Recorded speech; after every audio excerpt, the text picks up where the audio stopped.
Sabi ng ate ko, ang arte-arte mo, hindi ka umiinom ng mga vitamins. Kasi hindi po talaga ako nakakainom ng vitamins.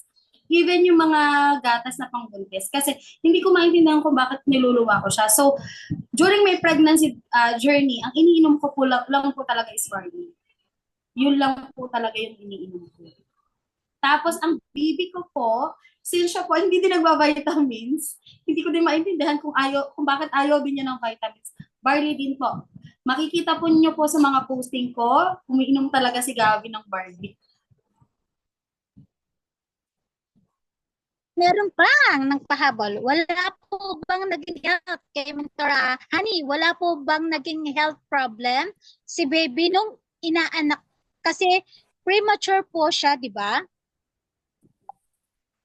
Hello po, Mensani. Thank you for sa questions. Actually po, si Gavin po ay na-hospital for 4 days.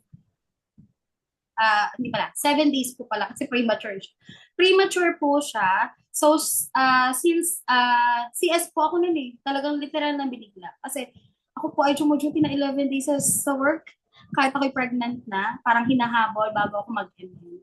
So, anong nangyari po doon, hindi na pumayag yung OB ko na hindi siya biakin, CS. Nung paglabas po ni Gavin, sobrang bilis po ng kanyang heartbeat at saka ng kanyang hinga. So sabi ni Doc, kailangan pong iwanan si Gavin. So sumama na din kaming mag-confine. And thank you, Lord. Kasi talagang lumabas si Gavin, hanggang ngayon po, hindi po talaga siya sakitin. Literal na barley lang po ang iniinom niya. Ito pa po. Ano po ang ma-advise mo, Ments, sa mga kagaya mo na tumigil agad uminom ng barley dahil natagalan sa result? Para lang din po yung trabaho. Thank you, Mentor Eva. Yan po kasi parang trabaho lang. Tayo po ay pag pinush natin ang pinush ang isang bagay na hindi naman natin sinasapuso. Hindi po kasi yan ibibigay sa atin. So nag-come up na lang po ako na sabi ko kay Lord, Lord, sige po, ikaw na po ang bahala kung ibigay mo or hindi. Kasi may mga bagay na hindi natin kailangan i-push ng i-push para magkaroon ng results. Kasi kung ikaw mismo sa sarili mo ay hindi mo um, sinasapuso kung ano yung ginagawa mo, gaya ng pag-take lang ng barley, at minamadali mo yung results na alam mo namang hindi ka consistent, hindi po kasi talaga yun ibibigay sa iyo. So, ang kailangan mo, mag-start ka ng bago. Mag-take ka uli consistently. Yun po, Mens. So, ito pa, another question, Ments. Di ka ba pinagbabawalan ng OB mo na mag-barley? Kay Mentor Honey. Thank you, Mentor Honey. Actually, hindi po. Kasi ang sabi ko kay Obi Panopio, sabi niya kasi, ay, matanda ka na. Kasi 30 years old na po kasi ako noon. Sabi niya, matanda ka na, hirap na talaga magbuntis. Sabi ko, do, literal na barley lang po ang tinig ko, kaya po ako nagka-baby. Actually, ako po talaga ay may PCOS, hindi ko na po ginamot. Kasi at first po, ang ginawa ko, nagpaalaga din talaga ako kay Obi. Nag-take ako ng mga Dupaston, 86 ang isa, 3 times a day. Imagine, iinom ka ng 86 pesos kung pwede ka na uminom ng barley ng 100 per sachet na once ko lang ininom. But still, yung result, maganda. Yun po kasi. Kaya sabi ni Doc, sige, wag mo na lang itigil yan. Okay na kung diyan ka naman nagka-baby. Yun po, mens. So, sabi ni Mentor Iva, first baby mo ba, Ments? Ilan taon ka po nung nabuntis? Thank you pa, Mentor Eva. Yes po, first baby ko po. Actually, kami po ay 11 years na ng asawa ko bago po ako nabuntis. 6 years pa lang po kami, nagpa-check up na ako sa OB. And at the same time, doon ko nalaman na may PCOS ako. Doon ko na din binigay kay Lord na, sige Lord, bigay mo na lang sa akin kung kailan. Kasi hindi na din po kasi ako nag-take ng mga medicines, ng mga maintenance. And that time na nakilala namin si IM, since nakikupit lang talaga tayo that time, yun na din yung tinik ko. Kasi sabi ko, ang nanay po kasi natin, matigas ang ulo. Para uminom siya, kailangan kong uminom. Sasabayan mo siya. Eh, nakagandahan ni IM, ni Amazing Barley, gumaling yung nanay ko, nagka-baby ako. Yun po kasi, mens. Kaya talagang kailangan natin ng consistency dito. Sabi pa ni Mentor Tonet, ano po bang barley ang pwede talaga sa bata na may hika? Na walang nag-chat sa akin. Yun ang sabi ni Mentor Tonet. Amazing morning, Men's Tanet. Actually, hindi naman po talaga natin masasabi kung ano ang maganda sa hika. Kasi may mga baby po kasi na pwede nating itry muna ni Amazing Barley. Kasi ang Amazing Barley po kasi ay kahit kanino, kahit na anong edad. Ganun po kasi siya, Mens. So, based po sa baby ko, siya po kasi ay premature. So, madami complications sa mga premature baby. Siya po ay sobrang bilis ng heartbeat, sobrang bilis huminga. Actually, Amazing Barley lang din po talaga yung pinainom ko sa kanya. Yung mga nareseta ni Doc, hindi ko na din po kasi napainom. Kasi si Gavin po kasi mahilig sa green. Talagang green yung mga iniinom niya. Sana po nasagot, Mentor Tanet. Okay, si Mentor Honey naman, anything po ba sa kanila uminom dahil sa lata? Um, Tips para uminom. Actually, ang sinasabi ko po sa mga staff ko ngayon, kasi maaarte ngayon ng mga Gen Z. Literal. Pag sinasabi naman, hindi ko gusto, mama, lasa. Actually, ini-inform ko sila na pwede mo naman siyang haluhan ng honey. Pwede mo din siyang haluan ng milk. Kasi meron po akong staff na ang ginawa niya, milk yung hinalo niya. Fresh milk.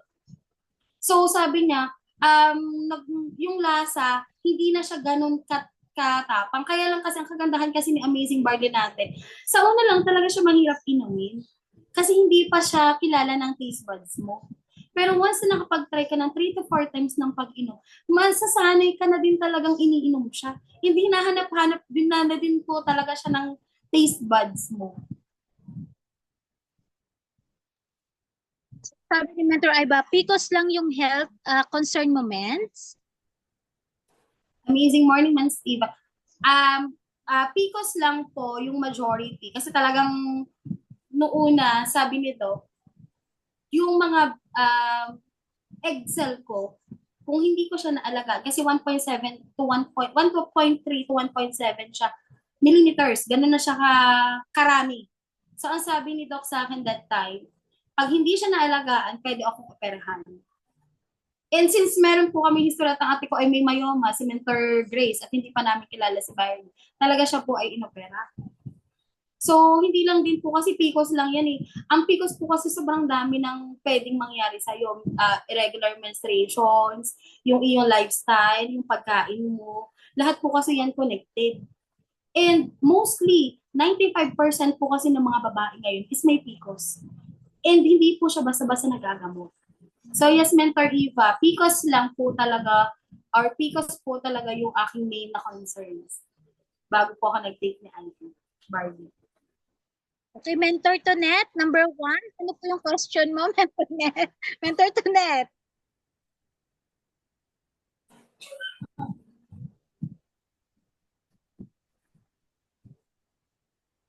Naka-mute ka, Mentor Tonet. Unmute ka, Mentor Tonet. I mean po, opo, Amazing Barley. Amazing Barley po.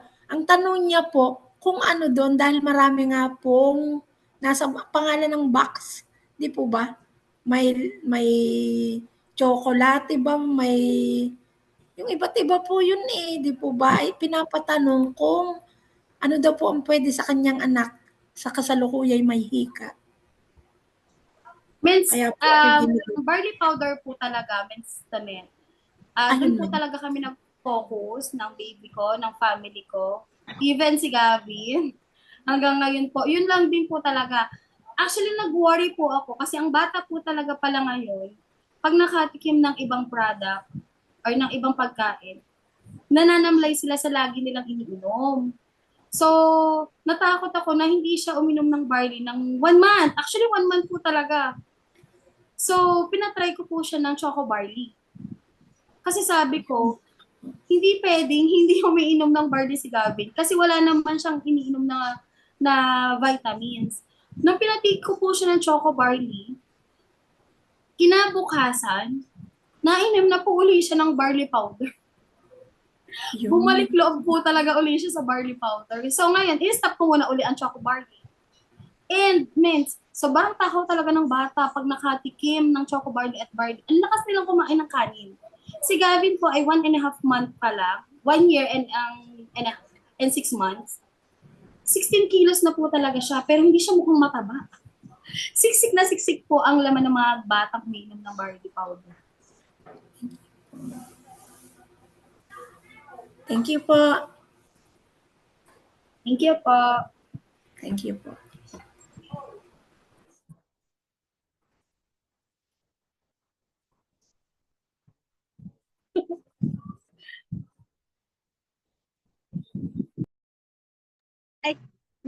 Naka-mute ako. Okay, question kay Mentor Honey. Kano kadaming barley ang pinapainom mo kay Baby Gavin? Isang sachet ba yan? Ilang sachet, Melanie?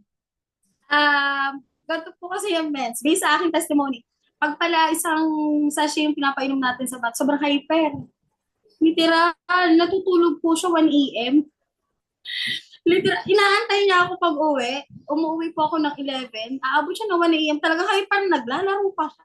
Kaya ang ginawa ko po mga meds, nagtitimpla po ako ng 1 sachet sa shot glass.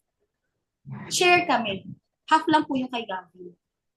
Kasi natakot ako na napakalikot. Hindi natatakot masaktan. Although iiyak siya, pero maya parang it's okay. Masaya na uli. Ang hyper po ng mga bata.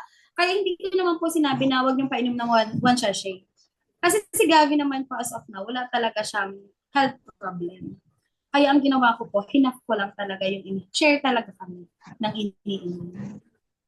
Yan po.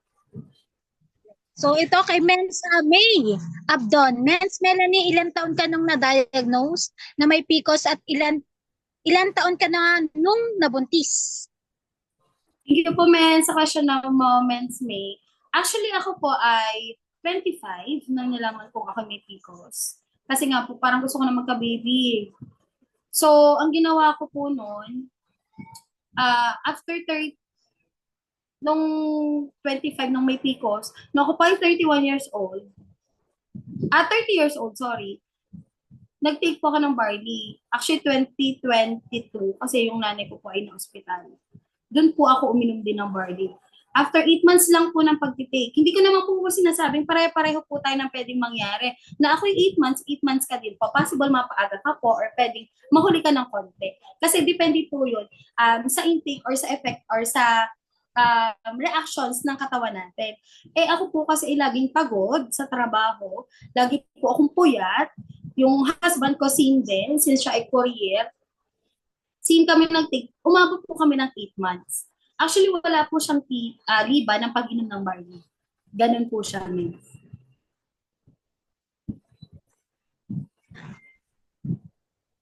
Salamat po sa ating sharer and opportunity sa ngayon na isinure sa atin ni Mens Agnes. Okay. Let's call on Mentor Agnes para sa ating short message naman sa ating sharer. Go, Mens.